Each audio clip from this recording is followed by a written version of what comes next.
Back to English saga. तो आज के लेसन में हम बहुत ही बेसिक चीज़ सीखने वाले हैं, बट आप सबको लग रहा होगा ये तो बहुत बेसिक है, इसको क्यों सीखें। पर इसको लगाने के भी बहुत सारे रूल्स होते हैं। तो हम आज प्रेपोजिशंस के रूल्स पढ़ने वाले हैं। आपको लग रहा होगा प्रेपोजिशंस के क्या रूल्स हैं, छोटे छोटे वर्ड्स ही तो होते हैं, पर नहीं। एक प्रॉपर सेंटेंस बनाने के लिए, एक मीनिंगफुल सेंटेंस बनाने के लिए प्रेपोजिशंस की बहुत ज़्यादा ज़रूरत पड़ती है और उसको लगाने के 6 मेन रूल्स होते हैं। तो हम आज ये 6 रूल सीखेंगे ताकि आपका कोई इंग्लिश का बेसिक सेंटेंस कभी गलत ना हो। तो चलिए स्टार्ट करते हैं आज का लेसन मेरे यानी राशि के साथ।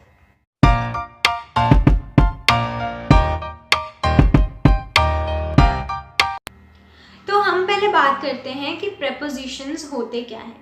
पहले हम इसकी प्रोनाउंसिएशन सीखते हैं। प्रीपोजिशन नहीं होता, preposition, preposition, preposition.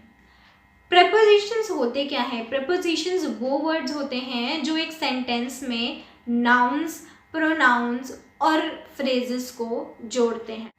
For example, आप बोल रहे हैं the cat is on the tree.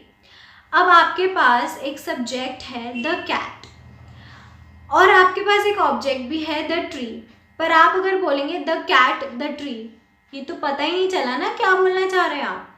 आपने लगाया ऑन, जिससे पता चला कि जो बिल्ली है वो पेड़ के ऊपर बैठी है। तो ऑन एक प्रेपोजिशन है। प्रेपोजिशंस जोड़ते भी हैं वर्ड्स को और ये भी बताते हैं कि उनकी क्या पोजीशन है, उनकी क्या मूवमेंट है। हमारे ऑब्जेक्ट की हमेशा मूवमेंट और पोजीशंस जो बताएं और जो नाउन्स को और फ्रेजेस को जोड़ें एक सेंटेंस में, उनको हम कहते हैं प्रेपोजिशन। तो अब हम देख लेते हैं इसके 6 रूल्स। रूल नंबर 1, हमेशा जो प्रेपोजिशन होते हैं उसका एक ऑब्जेक्ट होता है, जैसे हमने पिछले एग्जाम्पल में देखा था। अगर कोई ऑब्जेक्ट नहीं होगा तो आप कैसे बताएंगे कि उसकी पोजीशन क्या है? आपको किसी चीज़ की पोजीशन बताने के लिए कोई चीज़ होना भी तो ज़रूरी है। तो कोई चीज़ होगी तभी उसकी पोजीशन बताई जा सकती है। तो हमेशा प्रेपोजिशन का एक ऑब्जेक्ट होता है। तो सबसे पहला रूल है कि prepositions always have objects। अब जैसे हम एग्जाम्पल से समझते हैं इसको, जैसे मान लीजिए हम लेते हैं बिफोर। बिफोर हमें जगह बताता है कि पहले है, उसकी मूवमेंट बताता है, उसकी जगह बताता है। तो हम जैसे यूज़ करते हैं there is a door before me. अब मैं बता रही हूँ कि मेरे आगे क्या है, डोर ऑब्जेक्ट है यहाँ पे, तभी जो बिफोर है वो एक प्रेपोजिशन है।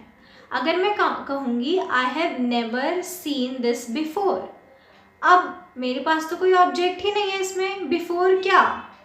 तो यहाँ पर बिफोर प्रेपोजिशन नहीं है, एडवर्ब है।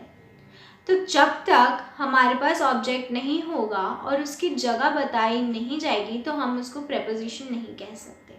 तो ऑब्जेक्ट का होना बहुत ज़रूरी है। रूल नंबर 2, प्रेपोजिशन हमेशा ऑब्जेक्ट के पहले लगते हैं।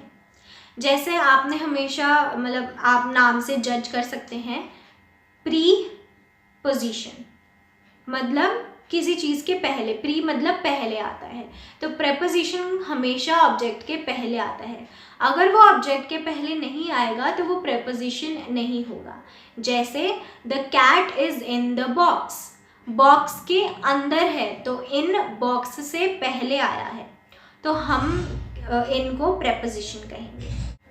रूल नंबर 3, प्रेपोजिशन हमेशा एक नाउन के बाद आता है। कभी भी किसी वर्ब या एडवर्ब या किसी भी और चीज़ के आगे हम नहीं लगा सकते। हम अगर किसी चीज़ की पोजीशन किसी चीज़ के अंदर या बाहर या साइड में बता रहे हैं तो वो हमेशा नाउन होगा। हम किसी नाउन की ही जगह बता सकते हैं, वर्ब की नहीं बता सकते। तो हमेशा नाउन के बाद लगता है प्रीपोजिशन। रूल नंबर 4, अभी हमने रूल नंबर 2 में देखा था कि प्रीपोजिशन के बाद ऑब्जेक्ट आना चाहिए। तो अगर प्रेपोजिशन के बाद प्रोनाउन आता है तो हमेशा वो ऑब्जेक्ट फॉर्म में ही होना चाहिए। ज़रूरी नहीं है कि प्रेपोजिशन मतलब हर सेंटेंस में प्रेपोजिशन के बाद कोई ऑब्जेक्ट आए, पर अगर कोई प्रोनाउन है तो वो ऑब्जेक्ट में होना चाहिए। जैसे मतलब आई, वी ये नहीं होना चाहिए। हिम, हर, दे, देयर्स ये होते हैं ऑब्जेक्टिव प्रोनाउंस। तो हमेशा ये लगने चाहिए प्रेपोजिशंस के बाद अगर प्रोनाउन आ रहा है। हाँ, फॉर एग्ज़ाम्पल हम ये नहीं कह सकते the gift was from I, हम ये नहीं कह सकते। हम ये कह सकते हैं the gift was from me. From preposition है और मी प्रोनाउन है ऑब्जेक्ट की फॉर्म में। रूल नंबर 5, हम यहाँ पे एक सिंगल प्रेपोजिशन की बात कर रहे हैं, लाइक। तो जब हम लाइक लगाते हैं किसी सेंटेंस में तो याद रखिए जो उसका ऑब्जेक्ट हो वो हमेशा नाउन हो, वर्ब ना हो।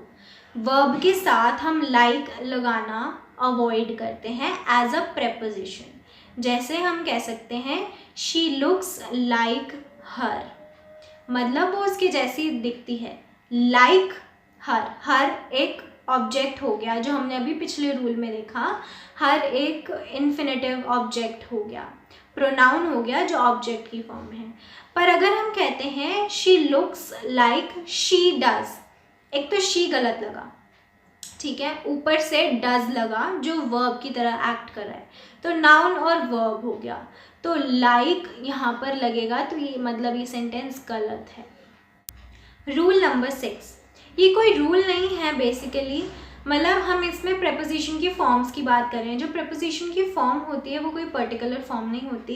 प्रेपोजिशन 1 वर्ड भी हो सकते हैं, 2 वर्ड भी, 3 वर्ड भी। तो जो 1 वर्ड होते हैं हम उनको कहते हैं 1 वर्ड प्रेपोजिशन। जो 2 या 2 से ज़्यादा वर्ड्स के प्रेपोजिशंस होते हैं हम उनको कहते हैं कॉम्प्लेक्स प्रेपोजिशंस। तो किसी भी सेंटेंस में कुछ भी हो सकता है, तो आप सेंटेंस को गलत नहीं कहेंगे अगर उसमें कॉम्प्लेक्स प्रेपोजिशंस हो। तो ये सिंपल सा लेसन था। आई नो थोड़ा बहुत इसमें कंफ्यूजिंग है कि ये रूल है वो रूल है। अब तक हमें लगता था प्रेपोजिशन कितने इजी हैं और इसके इतने सारे रूल हैं, बट अगर आपको कोई भी डाउट है तो आप कमेंट में बेझिझक पूछ लीजिए। आप मुझे मेल भी कर सकते हैं, मैं ज़रूर आपके डाउट्स क्लियर करने की कोशिश करूँगी। और अगर आप चाहते हैं कि इसकी कोई प्रैक्टिस एक्सरसाइज वगैरह मैं दूँ ताकि ये और अच्छे से क्लियर हो जाए, तो आप मुझे नीचे कमेंट कर सकते हैं या फिर आप मुझे मेल भी कर सकते हैं। और आई होप आपको लेसन समझ आया हो। अगर आपको नहीं आया हो तो आई सजेस्ट कि आप इसको 2 से 3 बार देखें तो आपको ये आराम से समझ आ जाएगा। फिर भी नहीं आता तो I am there to help you. तो हम मिलेंगे नेक्स्ट लेसन में, तब तक के लिए कीप लर्निंग।